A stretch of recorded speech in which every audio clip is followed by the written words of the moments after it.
Well, the early voting numbers are in, and Nevada has set a record for overall participation so far. And also continuing on with the voting totals, that record may not hold if voters do not brave tomorrow's high temperatures to cast their ballot. Voters are going to have to give up those historical averages if they're going to match the primary election of 2010. That was the high water mark for total turnout. And we've got Politics Now co-host Steve Sebelius with all of those numbers in the breakdown. Steve? Well, first of all, we have to say congratulations to all Nevada voters, because more than 180,000 of you either voted early, voted absentee, or by mail. That's more than have voted early in a primary in at least the last 5 elections. But in order to set the record, more than 140,000 of you are going to have to turn out tomorrow, Election Day, when polls are open from 7 a.m. to 7 p.m. Now, in the last 5 primary elections, an average of 56% of voters chose to vote early or by mail, according to data maintained by the Secretary of State.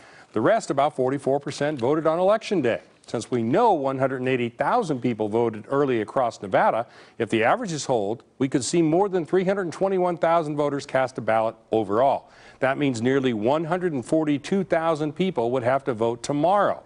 If that happens, we'll hit 22% voter turnout. That's 2 percentage points higher than the average of those last 5 elections.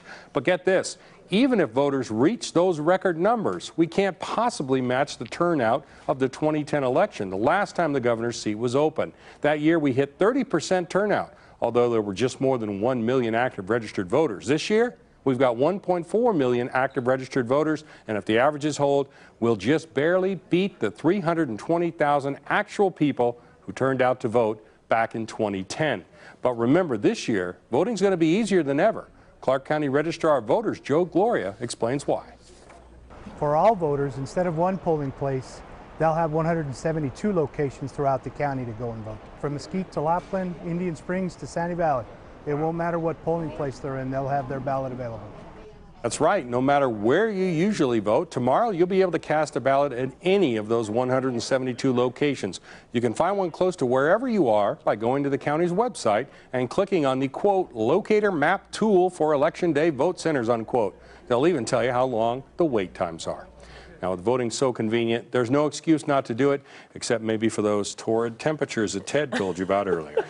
But most polling places are air conditioned. Right. Yes, absolutely. And there's usually not a line. That's true. Most of the line, if any, is within the polling place, which, as Christiane pointed out, is usually about 74.